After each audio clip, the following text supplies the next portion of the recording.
할렐루야. 역대상 2장 말씀 함께 나누겠습니다. 역대상 1장에서 본 것처럼 아담에서부터 이 계보가 시작되어서 계속 연결해서 설명하고 있습니다. 이 계보가 왜 중요하느냐, 그들을 통해서 그들이 태어났다 이렇게 볼 수 있는 겁니다. 그래서 아담을 통해서 결국 온 세상이 모든 민족이 존재하고 또 우리도 이 땅에 태어나게 되었습니다. 근데 더 중요한 것은 뭐냐, 그 가운데 예수 그리스도의 족보가 있다라는 거죠. 그래서 중심은 예수 그리스도에게로 향하는 겁니다. 그래서 우리에게 인간에게 희망이 있는 게 아니다. 그래서 첫째 아담에게 희망이 있는 것이 아니다. 그래서 둘째 아담 예수 그리스도에게 희망이 있다라는 거죠. 그래서 말씀의 중심은 어디를 향하냐, 예수 그리스도에게로 향합니다. 그래서 말씀 속에서 우리가 누구를 발견하게 되냐, 예수 그리스도를 발견하게 되는 거죠. 우리 삶에 우리가 주인인 것처럼, 우리가 왕인 것처럼 사실은 우리의 중심은 누가 되어야 되느냐, 예수 그리스도가 되어야 된다라는 겁니다. 그래서 나를 통해서 내가 나타나는 것이 아니고, 내가 한 것이 나타나는 것이 아니고, 예수 그리스도가 나타나게 하고 예수 그리스도를 자랑하는 저와 여러분의 삶이 되기를 주의 이름으로 축복합니다. 2장 1절에 보시면 이스라엘의 아들은 이러하니 르우벤과 시므온과 레위와 유다와 이사갈과 스불론과 단과 요셉과 베냐민과 납달리와 갓과 아셀이더라 했습니다. 그래서 이스라엘은 하나님의 백성이다. 그래서 하나님의 백성은 12지파를 통해서 이제 온 땅에 이제 충만하게 되는 거죠. 그 12지파의 이름을 여기 기록하고 있습니다. 근데 특별히 우리가 주목해 볼 세 가지 이제 인물이 등장하는데, 첫 번째는 4절에 보면 유다의 며느리 다말이 유다로 말미암아 베레스와 세라를 낳았으니 유다의 아들이 모두 5이더라 했습니다.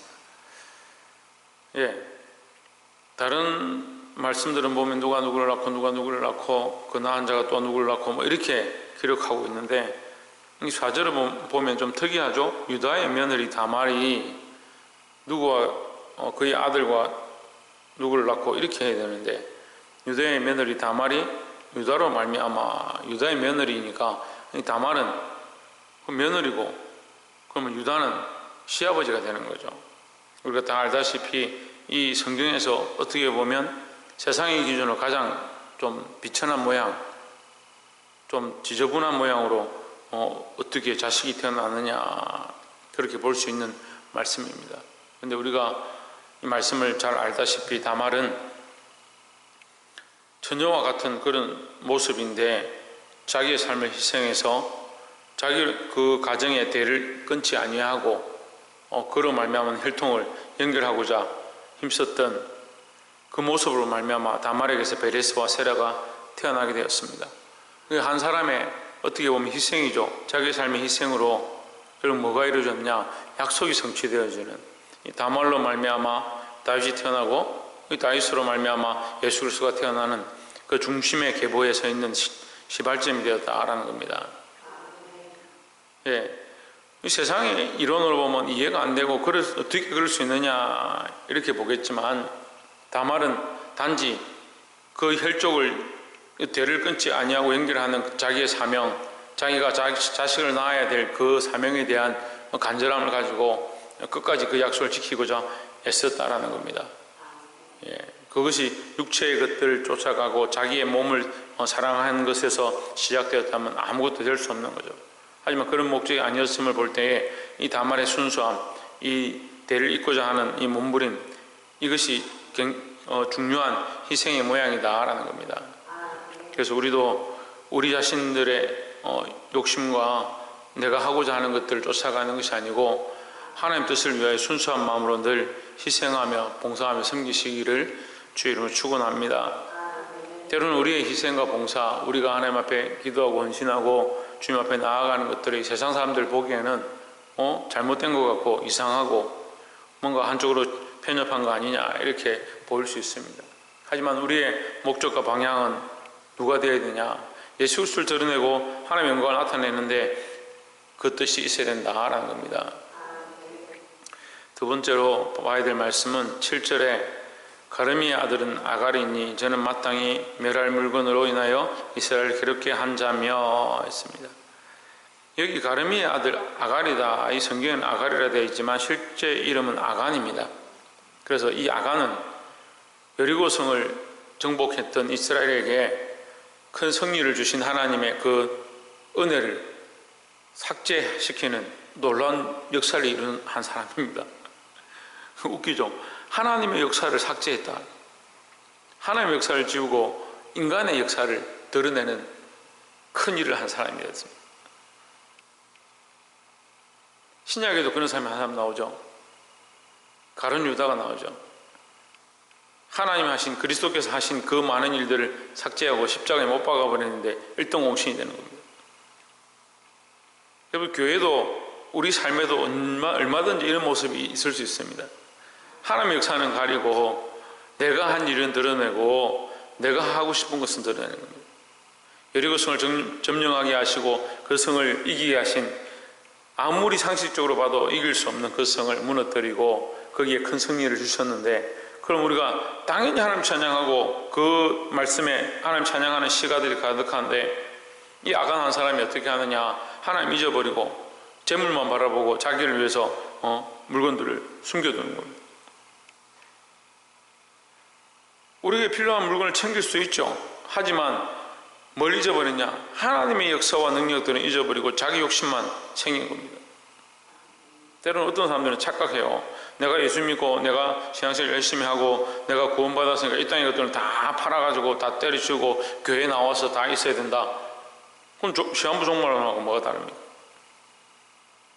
우리에게 재산이 필요 없고 삶이 필요 없다라고 얘기하는 게 아니라, 하나님의 영광을 우선하고 하나님께서 나를 구원하셨음, 나를 인도하셨음, 지금도 우리와 함께 하심, 그 마음을 잊어버리지 않는 것이 중요하죠. 근데 이 이스라엘 백성이 여리고성을 무너뜨리고 그들에게 먹을 것이 없었느냐? 그렇지 않습니다. 충분히 먹고 살게 하셨고 40년 동안 하나님의 은혜로 지금 살아왔고, 더 나아가서 요단강을 건너서 이 땅까지 들어오게 하시고 살게 하신 하나님의 은혜가 계속 그 앞에 있는데도 자기가 보니까 좋은 거, 자기 눈에 좋은 거, 그걸 취하다가 망했습니다. 자기만 망했으면 다행인데, 이 아간으로 말미암아 이스라엘에 큰 재앙이 임하고 수많은 사람들이 죽임을 당했습니다. 여러분, 우리 한 사람으로 이 복음의 은혜가 흘러갈 수 있고, 반대로 우리 한 사람으로 말미암아 저주가 올 수 있다는 사실을 알고, 은혜를 끊는 자, 은혜를 가린 자가 되지 말고, 은혜를 가린 자가 되지 말고 하나님의 은혜를 흘려보낼 수 있는 저와 여러분의 역할이 되시기를 주의 이름으로 축원합니다. 마지막 세 번째로 14절에 보시면, 넷째로 느다넬과 다섯째로 랏대와 15절에 여섯째로 오셈과 일곱째로 다윗을 낳았으며 했습니다. 예, 여기에 숨겨져 있는 다윗이 등장하죠. 사무엘이 기름 부으러 갔지만 첫째를 보고 둘째를 보고 셋째를 보고 계속 봤지만 여기에 하나님의 마음에 합한 자가 없다. 하나님께서 세우시고자 하는 자가 없다. 나중에 다윗을 불러옵니다. 이게 숨겨져 있는 겁니다. 자, 이 성경 속에도 마찬가지입니다. 이 말씀에 예수 그리스도는 등장하지 않습니다. 하지만 다윗이 등장하죠. 다윗을 낳았으며 일곱째가 다윗이다. 숨겨져 있는 겁니다. 예수 그리스도가 이 말씀 속에 비밀로 숨겨져 있습니다. 오늘날 우리에게 예수 그리스도는 비밀로 주어졌습니다. 우리만 간직하고 있는 거룩하고 소중한 이름입니다. 그 예수 그리스도가 우리 안에 있습니다. 세상에 우리 안에 있는 그리스도를 볼 수 없습니다. 우리가 어떻게 해야 되냐? 그 예수 그리스도를 불러와야 합니다. 그 사무엘이 다윗을 불러와서 그에게 기름을 부었던 것처럼 우리도 또한 예수 그리스도를 불러와서 예수 그리스도를 드러내고 많은 사람들에게 예수 그리스도를 전달하는 자들이 되어야 합니다. 드러내십시오. 나를 드러내고 나를 자랑하는 것은 우리가 수없이 하지만 예수 그리스도를 드러내고 예수 그리스도를 자랑하는 것은 우리가 멈춰 있습니다. 성경 속의 비밀한 예수 그리스도, 하지만 그 비밀이 예수 그리스도가 나타났습니다. 우리가 그 예수 그리스도를 발견하고 그 예수 그리스도를 찾아내고 있습니다. 그 예수 그리스도를 은혜로 우리가 느끼고 있고 깨닫고 있습니다. 그럼 우리도 우리 속에 그리스도를 간직하고 있다면 자꾸 숨기고 예수 없는 것처럼 예수님과 관계없는 것처럼 그렇게 덮어놓고 살지 말고 이 그리스도를 드러내고 자랑할 수 있는 그런 거룩한 역할을 감당하시기를 주의 이름으로 축복합니다. 이제 이 말씀은 혈통에 속한 것으로 끝나는 것이 아닙니다. 이 혈통에 관한 것으로 족보가 기록되었지만 이제는 우리는 예수 그리스도의 십자가의 피로 그 안에 속한 영적 혈족이다 하는 겁니다. 그래서 우리는 다시 오실 그 그리스도를 바라보면서 누구를 개봉하느냐, 누구를 연결하느냐, 내 육체의 혈족을 연결하는 것이 아니고 예수 그리스도의 피의 혈족을 연결하는 그 역할을 해야 합니다. 그래서 예수님의 지상 명령, 마지막 명령이 뭐냐?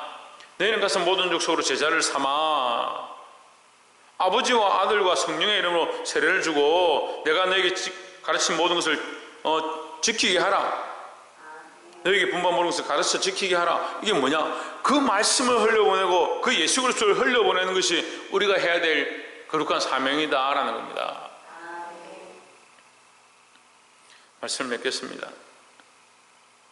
항아리 속에 꿀단지도 아니고 우리가 예수 그리스도를 너무 덮어놓고 너무 숨겨놓고 너무 꽁꽁 싸놓고 모르는 척하고 있지 않은가. 저는 가끔씩 이 계시록의 말씀을 볼 때 두려운 마음이 드는 겁니다. 너희가 사람들 앞에서 나를 모른 척하면 나도 아버지 앞에서 너희를 모른다 할 것이다. 우리가 너무나도 많이 숨기고 너무나도 모른 척하고 누구를 드러내냐? 나는 있고요, 주는 없는 거예요. 나는 없고 주가 있어야 되는데 나는 없어지고 나는 나타나지 않고 예수 그리스도가 나타나야 하는데 여러분, 나는 안 나타내려야 해도 자꾸 나타나요. 자동으로 나타나게 있어요. 나를 나타낼 필요가 없어요. 우리는 계속 이 사실을 힘써야 하고 이 사실을 노력해야 하고 이 사실을 기도해야 합니다. 나는 자꾸 없어지고 내 속에 예수 그리스도는 자꾸 나타나게 하게 힘쓰도록 도와달라고, 예수 그리스도를 자꾸 드러내도록 해달라고 그렇게 엎드려야 될 줄 믿습니다.